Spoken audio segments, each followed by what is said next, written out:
Welcome, my dear friends. It is enlightening to see you. In case we haven't met before, I am Stephen Clements, a writer, a gamer, and an appreciator of big brain activities in general. On this channel, I perform dramatic story readings, I provide role-playing game and movie reviews, and I get to interview interesting people. I mentioned that I'm a writer, and I've done dramatic readings of some of my stories so far, and attentive dear friends would have noticed that I have a certain number of books faced out, presented behind me. Well, what are those books? So I thought I would take this opportunity to step you through what I've written that's been published. Now, we're not going to go into the stuff that hasn't been published because it's a much longer list. But of the stuff that's come out, I've got a stack of books over here to walk you through to let you know what it is, what it's about, and any significant memories I have associated with it. And mind you, all this that I did has basically been bootstrapped. I started doing the work, started putting my work out there, and then that helped me get noticed by other people, and that made getting more other people to publish my stories that much easier. So if I can do it, if you've got any talent for writing, you can do it too. So let's start off with the first one on the pile.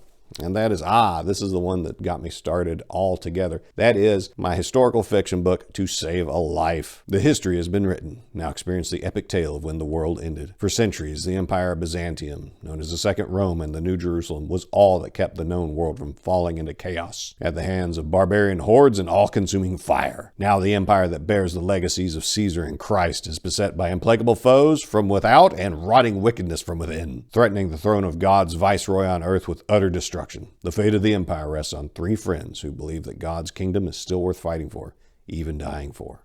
This is what got me started writing to begin with, because I had this idea while I was deployed to Iraq that there was a story I needed to tell, because I was doing some reading through Byzantine history, because I'm a big Byzantophile, love the history of the empire, love the aesthetics of it, love so much about it. And there was a story about this philosopher and politician in Constantinople around the year 1200, Nikitas Choniatis. And during the Fourth Crusade, while the city was being burned, this guy, who was not a professional soldier in the slightest sense of the word, saw a local woman being, well, by the invading crusaders. And he stopped and he did everything he had to do to stop them from ravaging her. And I thought, man, so the world is falling apart. The most beautiful and largest city in the world, arguably the most important city in history, is being destroyed. His life is in danger, but he stops to save one life. And so that formed the core of what inspired me to write this thing, and there was so much more to tell about the Fourth Crusade and the fall of Constantinople that I made it into a book. And it was the fire for telling Nikitas' story that drove me to start writing to begin with. So Nikitas, in your memory,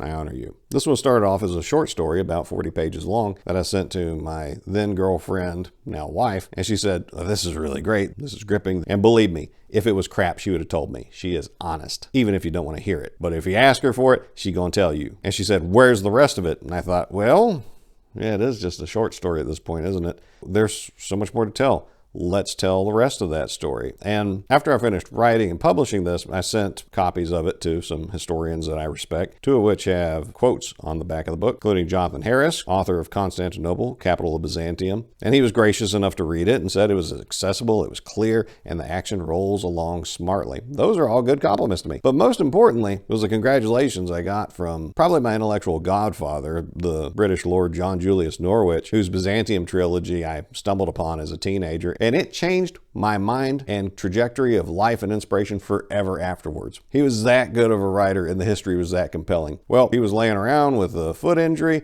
I sent him an email through his website and told him how much he meant to me and that I was writing this book and was about to have it published and if he would do me the honor of reading it. And he said, "Splendid, well done." And I sent it off to him. So I got noticed by the greatest influence on my intellect because I was willing to sit down, write something up, and do the work. It was written exactly how I wanted it to be. And that's one of the things that I do with my writing is that I'm not aiming for a particular audience. I'm writing the story that I want to tell. And whether people want to hear that or not, that's on them.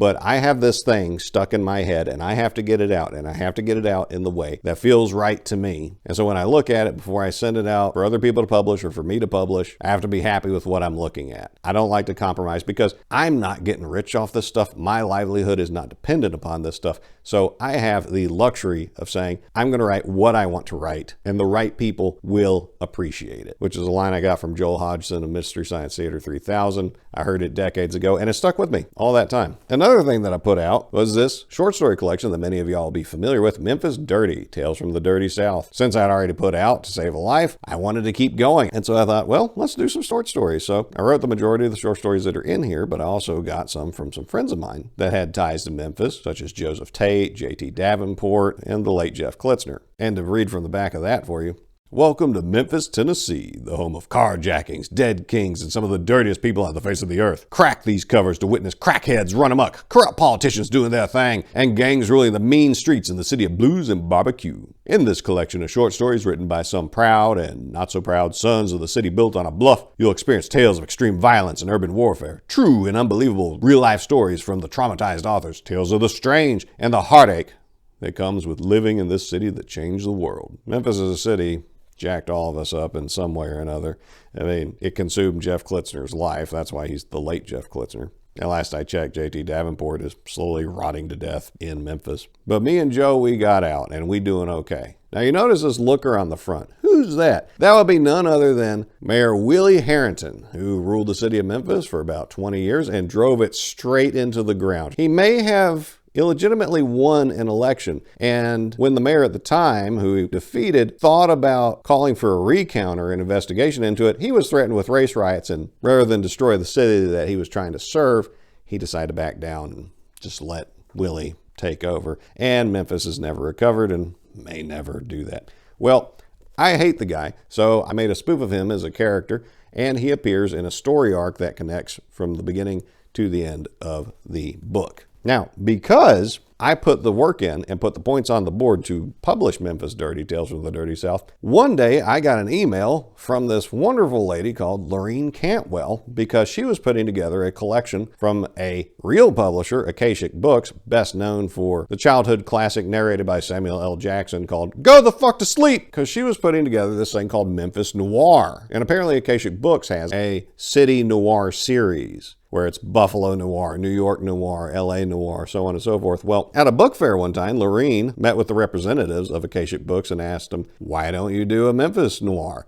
And they said, well, why don't you edit it for us? And Lorene, who had editing experience, jumped at the chance. She was living in Memphis at the time, and so she went for it. She was looking around for authors to hit up, and she noticed that I had this Memphis Dirty out there, so she contacted me to ask me to submit for it. And I was pleasantly surprised that someone noticed and wanted to work with me. And so I said to her, okay, so Memphis Noir. Noir is usually crime fiction. This is crime fiction set in Memphis, so I hope you like stories about crackheads. And that's what I gave her. Battle. It's a story about a former Marine turned crackhead who lives in Memphis, and it almost didn't make it into this collection because at one point during the selection process, Lorene told me that they only had space for 14 stories in this thing, and priority was going to people who actually lived in Memphis at the time, whereas I lived in Memphis for about 16 years, but I was then residing in Nashville, so I wasn't in the preferred category. She told me we have a hard page count limit, so if you can edit this thing down, really boil it down, make it as strong as it could possibly be in as few words as possible, engage in your own battle, I might be able to get you in here. And I friggin' did it. So big thanks to Lorene for what she did in helping me learn how to write in a way that editors appreciate and to take constructive feedback from them. But also, I want to give a shout out to Leonard Gill, who was important in the local writing scene in Memphis and unfortunately has passed since the publication of this. However, the version of my story, Battle, that appears in this book is not my preferred version of the story. There were some things in it that Lorene and Leonard weren't comfortable with, such as the glorification of the use of crack, which I wasn't actually glorifying it, but since I was writing a story about a crackhead, I did research on crack. And what is it like to take crack? Why do people become crackheads? There has to be something good about it. There has to be some hook to it that makes them enjoy doing crack. So I found a couple crackheads and asked them, sell me on crack. What is it that you like so much about crack? And they did, and they told me all about it. It wound up in my story submission. They didn't want to glorify drug use, and so they cut out all the parts that the reader could use to understand why someone would do crack in the first place and why they would keep using crack even though it was destroying their lives. And they stuck with strictly the bad part, which we're all pretty well familiar with. There is a supernatural component, a spiritual and metaphysical plot element in the original version of Battle that they thought was a little too weird, and they cut it out, but it robs the story of a lot of the heart of what's going on inside this character. A lot of exposition that would help people understand who this person really is and to really connect with them. So while this collection's generally pretty good, if you're interested in battle, this is not the definitive way to get it. Instead, I would, since I have the rights to it, as I have the rights to all my stories, shoot me an email. We can make it happen. You can get the full version of it. My now program observer, Ivan Tomek, when he read it, he gave me the greatest compliment anybody's ever given me after having read one of my stories, is that he was so furious at what happened to the main character that he wanted to kick my ass. I mean, you'll want your works to inspire people in some way, and having them contemplate committing violence against me because of what happened to a character they loved in the story, that's success, baby. Moving on from that, me and Lorene aren't done yet because she went on to edit a collection of dark young adult Bible stories for Month 9 Books, who is also an established publisher. And this one's called In the Beginning. This one's got some okay stories in it, but it's got some bangers in it, believe you me. And some that I wasn't really impressed with when I first read them, but as they've had time to sit and marinate and for me to think about it, I'm like, oh yeah, that's really good stuff. Well, my contribution to this is a dark young adult retelling of the Bible story, Daniel and the Dragon, which Daniel, hats off to you, my man. You were a prophet and you earned any accolades and honor that you've got heaped upon your name. And I'm going to heap some more on you right now. And so besides simply telling the story, I incorporate Lovecraftian elements of the weird and the supernatural into it. And while the story is very much based in the biblical history of it, so it's very real, I also kind of scared myself with those additional horror elements that I mentioned that came along later. Since I'm not going in strictly chronological order, one of the first 3 books I put out was one that I didn't write, but instead I edited for my dearly departed Jewish hobo friend, Jeff Klitzner, and that's called Call Me Tennessee. Well, you might be wondering, why is this cover some dude's hairy legs and feet with plastic chairs on the beach? We decided we wanted to come up with the gayest cover we possibly could, and that's why the font is what it is as well. That pink, very flowing cursive. Yeah, we wanted the most effeminate cover we could. Why? Because we're a couple chuckleheads. And his author's photo, that thing is boss. I mean, come on. How could you not like that? And so this autobiography moves. You can get through this thing in just a couple hours, and not just because of all the spacing in it. But one thing that I do in books that I publish is I try to make them easy on the reader to actually read them. I don't want them straining. I don't want the text hard for them to make out. I don't want them losing their place because the text is so packed in together, because I don't like being forced to read like that. And I don't like other people having to read uncomfortably. And we got some good feedback from this because Jeff reported to me a bunch of his older Jewish readers were checking it out. And they're like, I can just read this. This is amazing. I can just go through this. I don't have to get out my special glasses. I don't have to get out my magnifying glass. I can just read this book. And that was a great compliment to me. So from the back, have you ever stopped and given change to a hobo? What kind of man would move a hobo to stop and give him change? Jeff Klitzner rose from the ashes of his troubled childhood, complete with insane mother, absent father, getting committed in poker games with senior citizens to beg, borrow, and steal his way across 5 continents, get kicked out of a foreign country, get thrown in jail, break hearts, qualify as a rabbi, and drink epic amounts of alcohol. And he's lived to tell about it. So far. You better read this book because I'm not sure if he'll survive to write a sequel. If you live this hard, you might not either. The most screwed up lives make for the best stories. Top this one. About the author. I found Jeff Klitzner while hiking the Himalayas. He was face down in a ditch, wearing a Hank Williams Jr. t-shirt. A goat was nibbling on his wallet. This is his life story. Remember, this is the best thing I had to say about him. So, my intention in editing this was to retain as much of Jeff's rough voice as possible so it would come across as a conversation with Jeff, just more coherently structured. And I think it wildly succeeded at that. I do need to go back through and do a second edition of this because of some formatting things I want to do and clean up the back text because it's a bit unappealing right now. But hey, this was self-taught. I figured out how to make all this on my own using the very helpful tools from Amazon. Their KDP self-publishing service is the best that's out there. It's got the best rates that I could find. So those are all the books that I have in physical copies. Now, I've also been published in ebook, e-zine, and other hard copy formats that I just don't have on hand. Starting down that list, we have the short story Going Home that I've already read on this channel, and that was put out by Mitch Workman of Hellbound Books in the Big Bootleg Book of Horror, Volume 2. And I wouldn't recommend buying this thing because they never paid me for it, so they're sketchy. And I remember at the time when I was talking to Lorene Cantwell about I'm getting published by somebody else, and she was very encouraging until she heard who it was that I was getting published by, and then her reaction was like, yeah, good for you.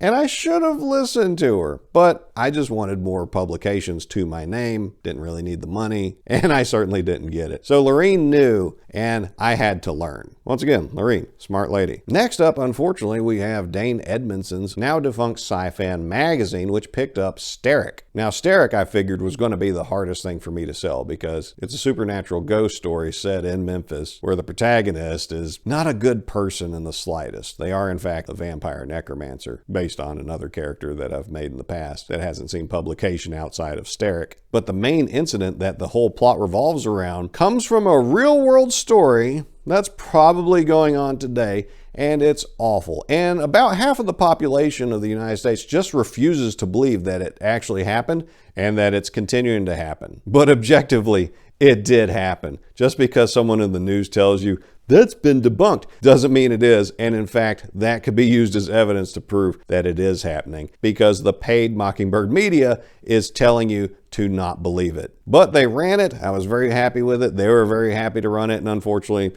the economics just didn't work out for Sci-Fan magazine to keep going. But it does exist. I have the rights. If you want to check it out, I can hook you up with that. And eventually I will do a reading of it on this channel. And after I spent years working on a couple novels that I haven't put out yet, but I will and I love, one of them is good to go. I think I'm going to serialize it. And the other one I haven't got just right yet, and I absolutely have to get it just right before I let anybody else see it. After spending years doing that, I decided it was time to crank out some short stories and get some more publications under my belt. So, fortunately, Michael Bertolini, who put out the Descent into Madness short story collection, was coming up with a second Descent into Madness short story collection, this one subtitled Enter Madness, and he jumped for the chance to publish my short story King Moves 1, which is my most rejected story of all of them. And I know why. It's an unusual narrative, but one that I knew the right audience would understand what I was talking about. And I used a lot of inspiration from when I ran for city council in Nashville to inform the sensibilities of the main character and indeed to set the whole thing up. I'm very proud of it, and thank you, Michael Bertolini, for taking a chance on it. Good for him. That one is available on Amazon. There'll be a link in the description, as there will be for all these. I would highly encourage you to check that one out. And the second short story that I got accepted for publication in 2023 is His Strength Waxes Mighty. That will be appearing in the short story collection, The Other Horsemen. The very premise of the short story collection is, everybody knows about the four horsemen of the apocalypse from the Bible. You got death, famine, pestilence, and war. But what about the other horsemen? Because there's other bad things in the world. Did they not get horsemen? Well, the short stories in this collection focus on who those other horsemen are and possibly why they weren't included in the big four. When I asked some people to test read the short story before I sent it in, they all agreed that it was funny and they were unsettlingly terrified by what was going on in this thing, and that means I did what I set out to do. So keep an eye on it. The Other Horsemen from Four Horsemen Publishing, and they crank out a bunch of stuff. Unfortunately, this one hasn't been published at the time of this recording, so I don't know who the final editing credit goes to, but I'm very proud of this one. I think y'all enjoy it. And so that's a walk through what I currently have out in the fiction department and the editing I did for Jeff Klitzner's autobiography, which I will affirm to being at least 90% true, but which 90% of what you find in those pages, I might not be able to verify 100% that 90% is 100% accurate. But it's a good read, I promise you that. Now, my first publication ever actually wasn't a work of fiction. Instead, it was my master's thesis from the University of Memphis in 2006, Paths to Economic Reform in Sub-Saharan Africa, which took a look at the very popular Bates model of interest group politics that determine policy outcomes and answered its critics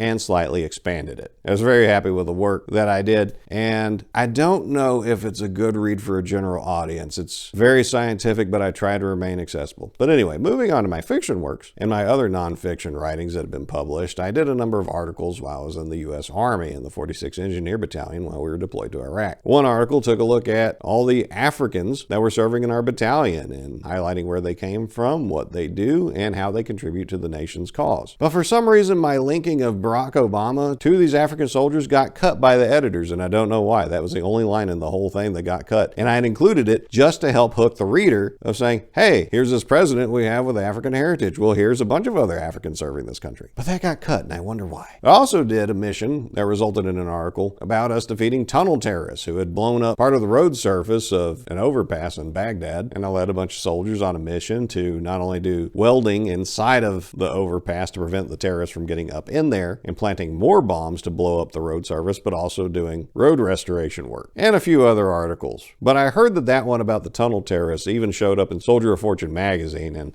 that's kind of cool. You get published in a mercenary magazine. And that's what I have to share with you today, my dear friends. I appreciate you taking the time to listen to me talk about what I've done elsewhere. And perhaps if you're interested in purchasing any of these, I'm going to have information in the description below about where to get all this stuff from, as well as in the end card. And if you have any questions, just leave it in the comments. If you got any thoughts, leave it in the comments. I love reading those and I respond to every one of them. So my dear friends, while we're about to part for now, I wish you nothing but the best.